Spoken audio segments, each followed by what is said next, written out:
Life is not a straight line. It is a messy, beautiful, and often unpredictable journey. We all know this. We feel it in our bones. And when we choose to share our life with someone, we make an unspoken promise. It's a promise to not just show up for the sunny days, the celebrations, and the easy laughter. It's a quiet vow to stand with them when the skies turn gray, to hold their hand when the path gets steep and rocky. This is the heart of a committed partnership. They are an invitation to love deeper. It is how the couple chooses to face them. Theodore Roosevelt spoke of the man in the arena, the one who dares greatly. In a partnership, the arena is not a place you enter alone. It is the shared space where you and your partner face life's challenges.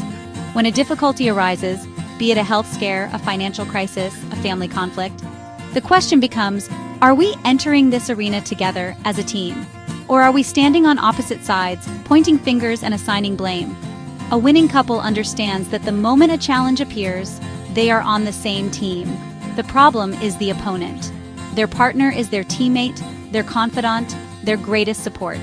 This teamwork is built on a foundation of shared values and a shared vision. In the midst of a struggle, our first instinct is often to fix things. We want to find a solution, create a plan, make the pain go away. But what our partners often need most is not a solution, but a witness. They need someone to see their pain, to acknowledge their fear, to validate their feelings without judgment. This is the practice of empathy. It is the ability to connect with the emotion another person is experiencing.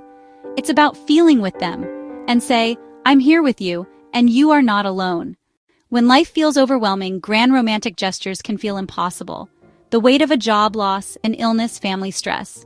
Yet small acts become the most powerful currency of connection, tiny deposits into the emotional bank account. I see you, I'm thinking of you, we are in this together. Think of a cup of coffee, making your partner their coffee before they ask. 2 minutes. It communicates. I was thinking of you before myself. I know what brings you comfort. In hardship, it can be a lifeline, a moment of normalcy and care. Few things can shake a couple to their core like the sudden loss of a job. One day, there's a routine, a plan, a predictable rhythm to life. The next, the ground has vanished from beneath your feet. Or perhaps it's not a sudden shock, but the slow, creeping anxiety of financial strain, where every bill feels like a threat and every purchase is weighed down by guilt. These challenges are not just about money, they cut much deeper. They strike at our sense of identity, the roles we thought we played as providers or partners. They dismantle our feelings of security, replacing stability with the constant nagging question of what if. And they cast a long shadow over our dreams for the future, making plans for a home, a family, or a comfortable retirement feel like distant, unattainable fantasies. The shame and fear that accompany financial hardship can create a thick, isolating fog. Communication becomes guarded, and unspoken anxieties hang in the air, making it difficult to see each other clearly. In this fog, it's easy to get lost. It becomes a breeding ground for blame, where frustrations escalate into accusations. Resentment takes root when one partner feels they're sacrificing more than the other. This leads to a profound loneliness, the painful feeling of facing a crisis completely on your own, even when your partner is right beside you. The first step in navigating this fog is to turn on the lights of communication, even when it feels like the hardest thing to do. This means having the raw courage to be vulnerable, to say, I'm scared, or I feel like I failed. Once these feelings are on the table, acknowledged without judgment, the dynamic can shift. The couple can begin to operate as a true team. This is the us versus the problem mindset in action. It transforms the budget from a weapon into a shared map, and financial planning from a source of conflict into a collaborative strategy session. When both partners have an equal voice in the decisions, it fosters a powerful sense of shared ownership and agency. You're no longer two individuals struggling separately, but a unified force facing the challenge together. In sickness and in health. The words in sickness and in health are spoken easily at a wedding. They are abstract and distant. But when a diagnosis comes, those words become terrifyingly real. A serious illness is an unwelcome intruder in a relationship. It changes everything. It alters roles. It creates uncertainty. It brings physical and emotional exhaustion. The person who is ill grapples with pain, fear, loss of identity. The caregiver grapples with exhaustion, helplessness, anticipatory grief. It is an arena that tests the limits of love, patience, and endurance. Find moments, however small, to just be a couple again. I am here. I am not going anywhere. I will walk this path with you. Life is a series of transitions. We move from one chapter to the next. These moments of change, even the positive ones, can be incredibly stressful for a couple. A new baby, a cross-country move, a career change, becoming empty nesters. These are all major crossroads. They disrupt our routines. They challenge our identities. They force us to renegotiate our roles and expectations within the relationship. But it is also a seismic shift. The couple who weathers this transition well is the one who approaches it as a team. They talk explicitly about the division of labor. Resilient couples know connection isn't automatic. They make a conscious effort to check in with each other, creating dedicated moments to ask not just about the day, but about the heart. This keeps them in sync, so they are willing to renegotiate roles and responsibilities as the situation evolves.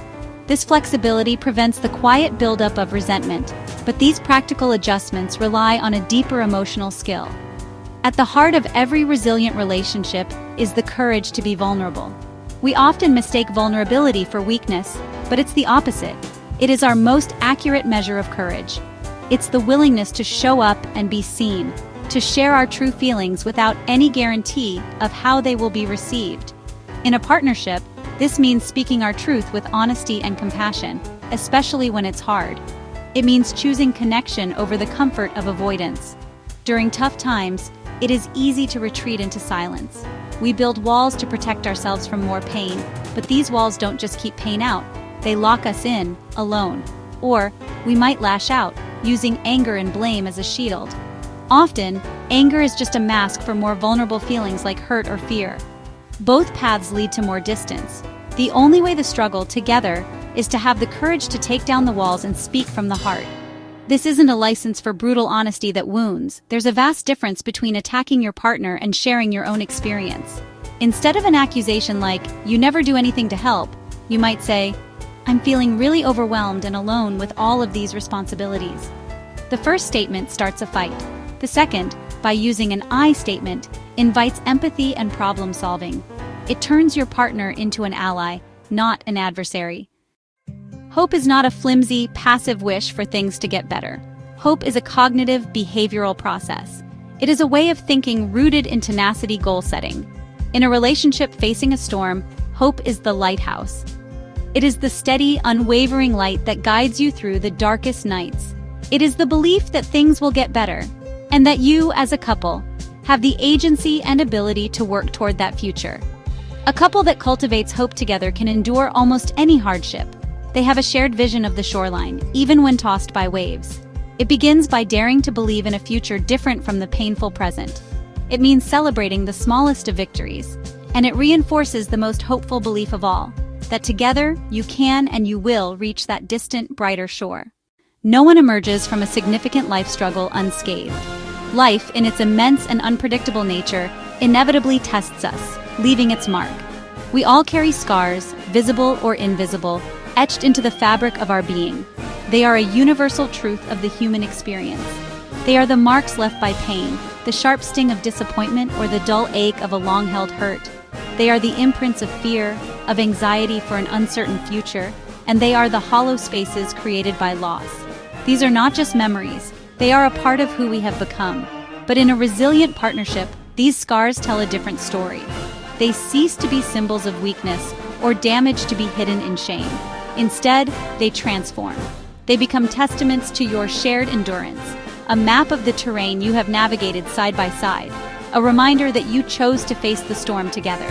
They are the beautiful, textured proof that your love was tested by fire and it did not break. Under intense pressure, it was forged into something stronger, more real, and more durable than before. The superficial layers were burned away, leaving behind an authentic, unshakable core. Think of the Japanese art of kintsugi, where broken pottery is repaired with lacquer mixed with powdered gold. The philosophy is that the piece is more beautiful for having been broken. The cracks are not hidden, they are highlighted, illuminated as a part of the object's unique history. The damage isn't an ending, but a transformation into something more precious. Your shared history of struggle becomes a source of profound strength.